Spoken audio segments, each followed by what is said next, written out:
Now I'm going to get to my personal angel stories here in a couple of minutes. Let me show you. It actually feels a lot colder if I can get this to come on.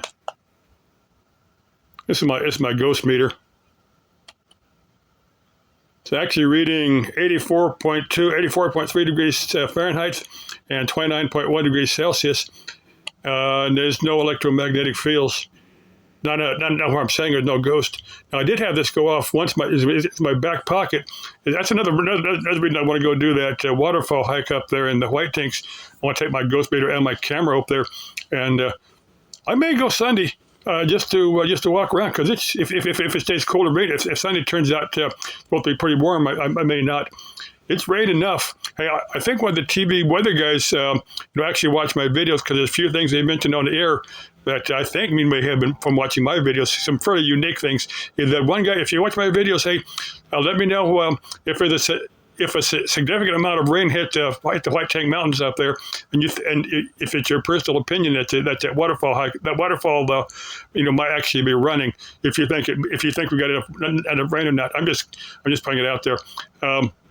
Now, like I said, I've told these stories a number of times, but I probably have new viewers that probably haven't heard these, so I'm going to tell this again.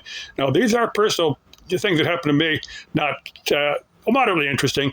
These are times that I've been helped, either seen or been helped by my guardian angel, either my personal guardian angel or someone else's personal angel.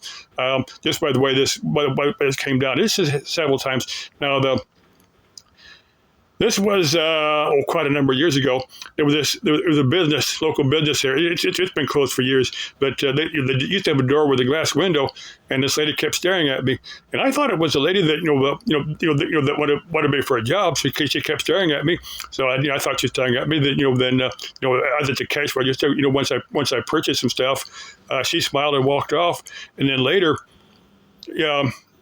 she was distracting me from another situation. If she wouldn't, she stared at me, forced me to stare back at her, and then I'm pretty sure she was somebody's guardian angel. Now, another time, this is back in the mid '70s. I was working on it's about a 25-foot roof. I was about halfway down. I was maybe about 10, 12 feet off the ground. The wind was blowing pretty good.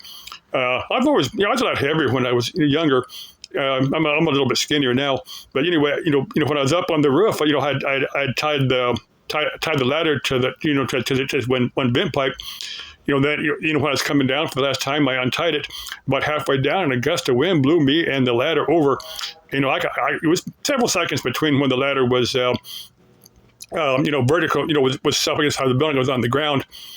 I grabbed the rungs, like that, and not the side of the ladder. I think if I had, but anyway, I landed on top of the ladder out in the dirt field unhurt. And I think an angel was kind of helping me there too. I can't prove that, but I kind of think that the angel was kind of helping me. And there's a third time, I'm not sure if I call it an angel, but I'm going to include this anyway. Now, this was back when they used to have a lot of New Age bookstores. Now, there's one over in Scottsdale. There was this New Age bookstore over there that, this was after the store was actually closed. There was this Native American giving, a lecture or story, on the power centers of, the Four Corners area. He was saying that, the Indians consider them sacred, and, they didn't really live there, but they'd visit there, they'd have their ceremony and stuff there. But it was during his presentation, this one chick was forcing me to stare at her. She's forcing my attention on her. I have no idea why. I'm not quite sure how she's doing it. And after the lecture was over, I find myself following her out of the store. I have no idea why. To this day, I have no idea what she was doing, what her agenda was, or anything. I got the bookstore was closed, but the lights were off. But I was thinking, is it really a good idea to follow this lady out in the parking lot? Is she going to abduct me? Is she going to try to recruit me for a cult?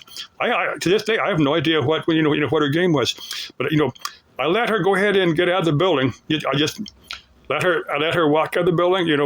Spend about 10 to 15 minutes. Pretending to read through some of the books and stuff. And I said, well, she's out there waiting for me, or does she have a group of cult members that are going to try to recruit me or something? I don't know. And the time I got out there, got to my vehicle, she was gone. So to this day, I have no idea if she was an angel, distracting me from something else. If she wanted to recruit me for a cult or wanted a boyfriend, I got no idea. Maybe she just wanted to talk to me. Maybe she's some, Christian religious group trying to, get me out of attending New Age bookstore. that type of thing. To this day, I got no idea. But I'm going to title this one, Do You Believe in Angels? Have you seen them? Have you been helped by them? I'm going to get that story back out there again. Okay, love y'all. Let's stay interesting. Let's keep life exciting. Bye-bye.